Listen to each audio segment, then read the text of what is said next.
टेंगणे असावे, तुझ्या विशाल पंखाखाली हे विश्व ते सारे वसावे, हे विश्व ते सारे वसावे.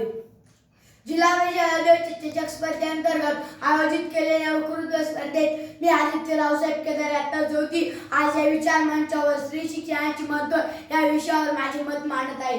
स्त्री शिक्षणाचे आद्य क्रांतिकारक सावित्रीबाई फुले व महात्मा फुले स्त्रीच्या हक्कासाठी, स्त्रीच्या अस्तित्वासाठी ज्या रणरागिणीने लढा दिला, त्या प्रत्येक रणरागिणीला, प्रत्येक स्त्रीला, प्रत्येक माऊलीला माझा मानाचा मुजरा. झोपेचं सोंग घेतल्यानं उठाव कसं, अहो बहिरेपणाचं सोंग घेतल्यानं सुनवावं कसं, आणि आपल्या समाजातील स्त्रीला शिक्षणाच्या प्रवाहात आणावं कसं. शिक्षण हे जीवन आहे हे पटवून द्यावं कसं. पूर्वीच्या काळी स्त्रीच्या शिक्षणाच्या अभावामुळे मोठ्या प्रमाणात स्त्री भ्रूण हत्या व्हायची.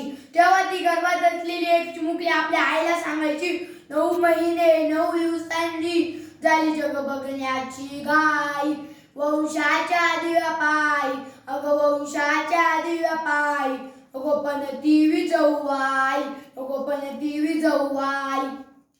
शिक्षण हे समाज परिवर्तनाचे साधन व प्रगतीचे माध्यम आहे. हेच नाकारून शिक्षण हे मूठभर लोकांची मक्तेदारी असलेल्या काळात सावित्रीबाईंनी राष्ट्रांच्या भावी मातांना स्त्री शिक्षणाचा यज्ञ सुरू केला. दलित, शूद्र, अतिशूद्र व स्त्रियांच्या शिक्षणाचे महत्त्व समाज मनावर कोरले गेले. 1848 वर्ष क्रांतिकारक ठरले आणि स्त्रियांनी पुण्याच्या बिडवाड्यात शिक्षण घेण्यास सुरुवात केली आणि तिथून एक खऱ्या अर्थाने एक नवयुगाची सुरुवात झाली. बघणाऱ्या स्वप्नांची एकमात्र आज तू प्रेरणा, तू करुणा, तूच आहेस विश्वास, प्रत्येक जीवनाचा आधार आहे तूच, म्हणून प्रत्येक दिवसासाठी खास आहेस तू. आज स्त्री शिक्षणाचे महत्त्व ओळखणे अत्यंत गरजेचे झाले आहे, कारण ते आपल्या मुलाच्या पहिल्या शिक्षिका आहे. या पुढे जाऊन देशाच्या उभारणीला नवी ओळख देते. कोणत्याही मुलाचे भविष्य त्याच्या आईने दिलेल्या प्रेमावर व पालन पोषणावर अवलंबून असते, जे फक्त एक स्त्रीच करू शकते. कोणत्याही मुलाच्या आयुष्यातील पहिला लढा त्याच्या आईकडूनच मिळतो, म्हणून आईने शिक्षित असणे खूप गरजेचे असते. मुलगा जर शिकला ना, तुमचा वंशाचा दिवा जर शिकला ना, तो एकाच घरी उजेड देऊ शकतो, म्हणजे एकाच घरचा विकास करू शकतो. पण ही पंथी आहे ना, जिला आपण परक्याचा धन समजून नव्हता, तीच सासर आणि माहेर या 2 ठिकाणचा विकास करते, म्हणजे 2 ठिकाणी उजेड देते. म्हणून म्हणतात शिकलेल्या एका घरादाराला पुढे नाही. कोई भी देश किसी घर तब तक नहीं पहुंच सकता, तब तक उसकी महिलाएं कंधे से कंधा ना मिलाकर चले, कंधे से कंधा ना कोई मिलाकर चले.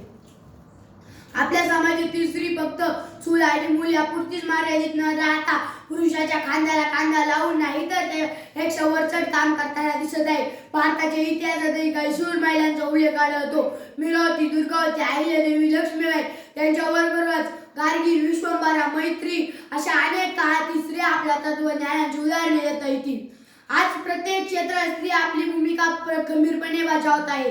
रांधा, वाडा, उष्टी काढा यापुरतीच मर्यादित असणारी स्त्री अंतराळाचे पाऊल पायलट झाली. राष्ट्रपती द्रौपदी मुर्मू, प्रतिभाताई पाटील, सुनीता विल्यम, बीजमाता म्हणून ओळखल्या जाणाऱ्या राईबाई पोपरे असतील, असं कोणतं क्षेत्र नाही तिथे महिलांनी आपलं कर्तृत्व सिद्ध केले नाही.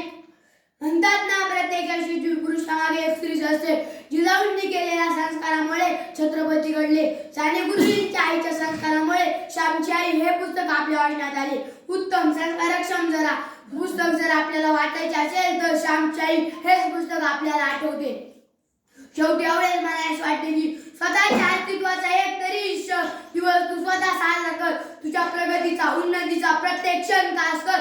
घे उंच भरारी शिक्षणाची, अभिमानाने मान उंच कर देशाची. तू आई, तू बहीण, तू पत्नी, प्रयत्नांना लाभलेली तूच खरी उन्नती. पुन्हा मागे फिरू नको, साक्षरतेचा धडा गिरवल्याशिवाय तू थांबू नको. सृष्टीतील स्त्री तत्वाला सलाम. जय हिंद, जय भारत. धन्यवाद.